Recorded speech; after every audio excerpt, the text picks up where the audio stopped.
2, lines 559 to 566. Main verbs are highlighted in yellow, subordinate clause verbs are in green, subjects of the sentence are in underlined, and direct objects are in italics. In the first line, at, tum, and primum are all adverbial, so knock those out first. But then at first, a siwas horror, a savage horror surrounded me. Next line, obstipui, I was amazed, or a little better for the context here, I was horrified. Then the next sentence, imago is the subject of subiet, so the image, and then that noun, that nominative, notice even with that O ending, it's nominative, it's a third declension noun, governs the genitive cari genitoris.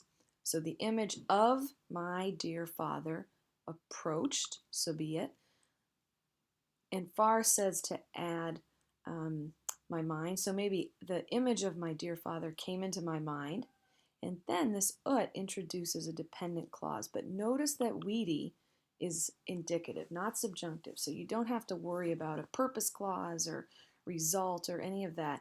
When ut takes the indicative, it just means as. So the image of my dear father entered my mind as I saw the king, and then two words modify king. First, he's aequivum.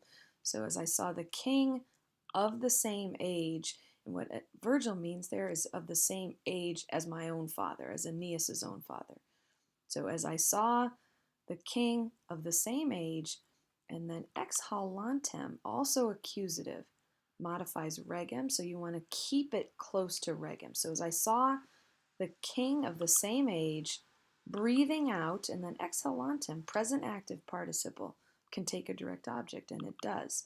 So as I saw the king of the same age, breathing out his life, and all we have left is this ablative, crudeli vulnere, breathing out his life due to maybe the harsh wound, or the serious wound, or the fatal even, there for crudeli.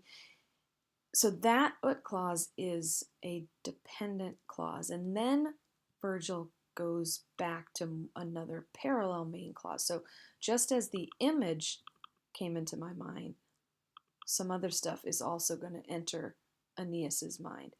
Deserta cruesa, so deserted, creusa, came into my mind.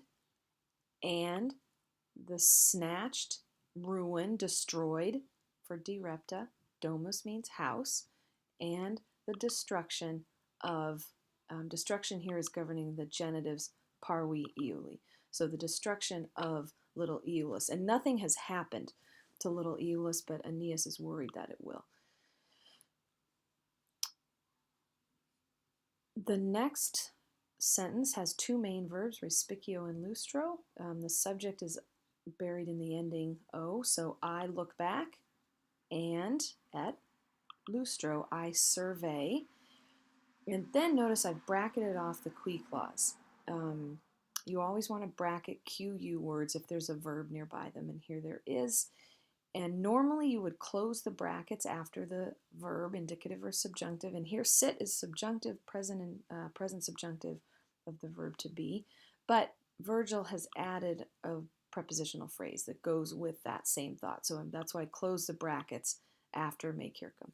So I look back and I survey, and then quae here is an interrogative adjective. I survey what resources, and remember that copia can mean troops too.